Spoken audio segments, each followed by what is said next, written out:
Bismillahirrahmanirrahim. Assalamualaikum warahmatullahi wabarakatuh. Saya Narisa Padilla dari Prodi Pendidikan Biologi semester 4 Latan Samasiro NPM 19431015. Yang terhormat kepada dosen kami yaitu Ibu Kiswatun Mukhayaro MPD. Di sini saya akan menjelaskan tentang jaringan penyokong.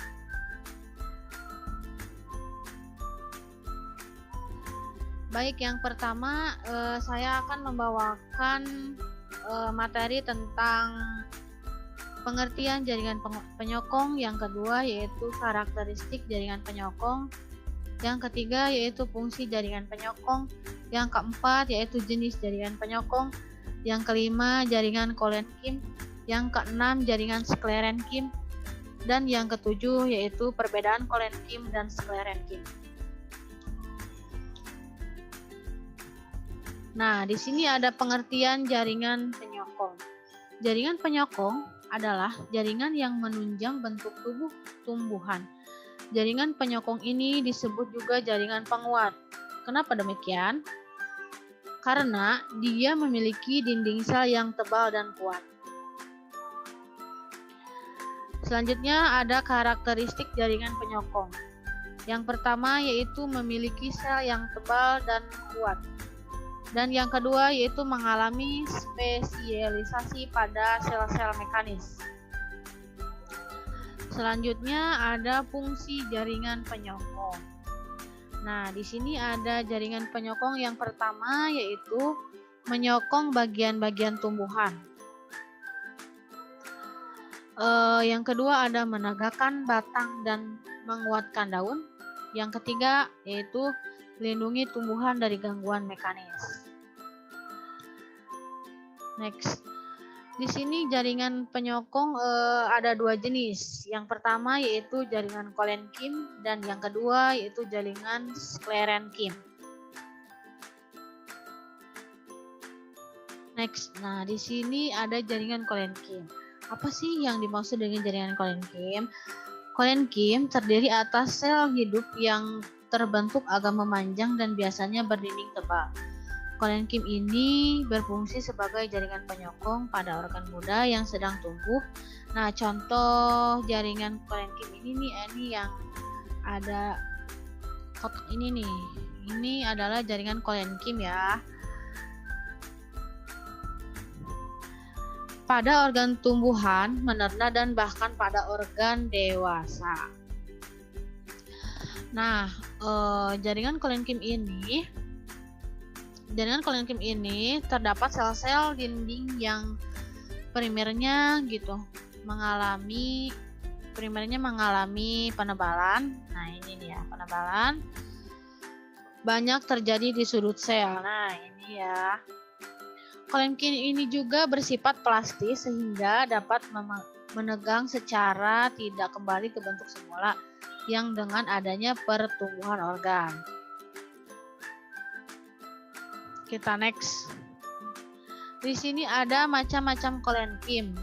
Nah, yang pertama yaitu ada angular Colen-Kim. Yang kedua ada annular Colen-Kim. Dan yang ketiga yaitu lamellar Colen-Kim. Yang keempat adalah lacunar Colen-Kim. Kita bahas satu-satu.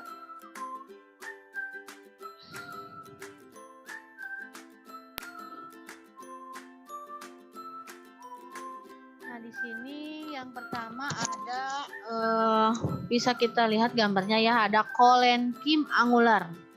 Nah, Colen-Kim annular mengalami penebalan dinding sel. Colen-Kim ini terjadi pada sudut-sudut sel pada penampang melintang. Penebalan ini tampak terjadi pada tempat bertemunya 3 sel atau lebih. Nah, yang kedua ada Colen-Kim annular. Colen-Kim annular untuk tipe Colen-Kim ini biasa lumennya pada penampang melintang tampak melingkar gitu. Dan biasanya menyebutnya dengan Knorvel kolenkima.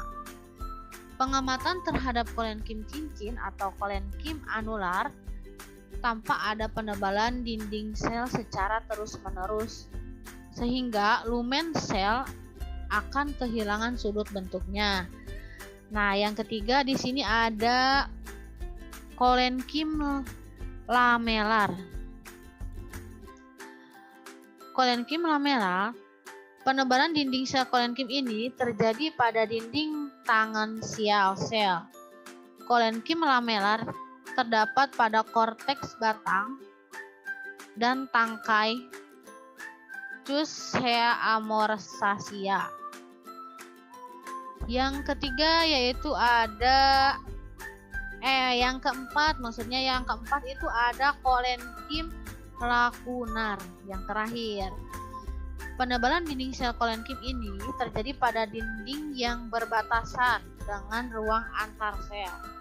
Kolenkim lakunular terdapat pada tangkai beberapa spesies, misalnya pada salvia, lalu ada malva. Next kita lanjut, di sini ada jaringan sklerenkim. Apa sih yang dimaksud dengan jaringan sklerenkim? Sklerenkim adalah sel dengan dinding sekunder tebal yang mengandung lignin atau tidak. Tidak seperti kolenkim yang bersifat plastis. Sklerenkim ini bersifat elastis. Nah, di sini ada gambar jaringan sklerenkim yang sampingnya ya, yang kotak putih ini nih.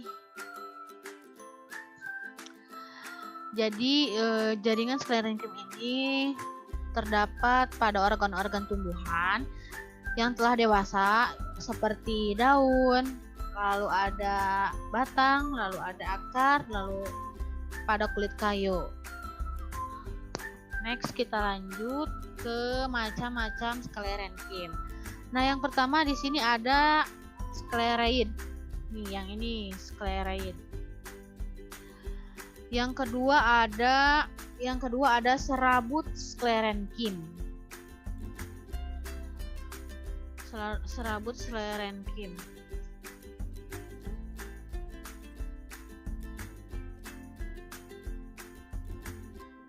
Sklereid ini memiliki bentuk bermacam-macam. Nah, bentuk tersebut menunjukkan fungsinya. Misalnya sklereid untuk bentuk runcing pada daun, yaitu fungsinya pertahanan diri dari kemungkinan dimakan herbivor. Sklereid ini terdapat pada bagian tumbuhan, terutama pada kulit kayu atau buah dan biji.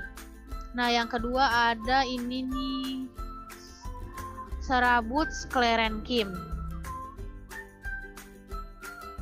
Nah, ini contohnya serabut sklerenkim yang ada tulisan apa ya ini?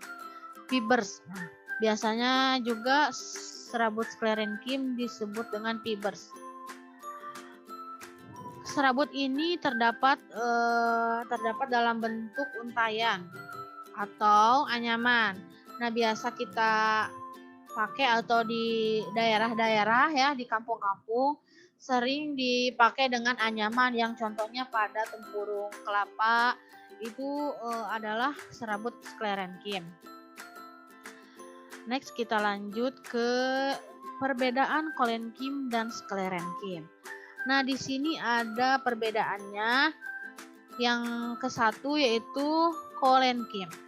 Kolenkim itu tersusun atas sel hidup. Nah, tadi udah dijelasin di slide pertama, yaitu kolenkim itu ya tersusun atas sel hidup. Jadi yang sel mati itu adalah sklerenkim. Nah, yang kedua yaitu ada fungsinya penguat pada organ muda atau lunak. Letak kolenkim ini semua tumbuhan kecuali di batang. Berasal dari dasar, dapat berisi kloroplas. Yang terakhir terdapat di bawah epidermis. Nah, yang kedua ada perbedaan sklerenkim. Sklerenkim ini tersusun atas sel mati. Kalau sklerenkim tersusun atas sel mati ya, kalau kolenkim tersusun atas sel hidup. dia selenkim ini mengalami penebalan merata pada dinding sel. Yang ketiga yaitu dinding sel mengandung lignin. Tadi sudah dijelasin juga di slide sebelumnya ya. Fungsinya yaitu penguat bagian tanaman yang sudah dewasa dan melindungi bagian lunak yang lebih dalam. Mungkin cukup sekian presentasi dari saya. Semoga bermanfaat untuk kita semua.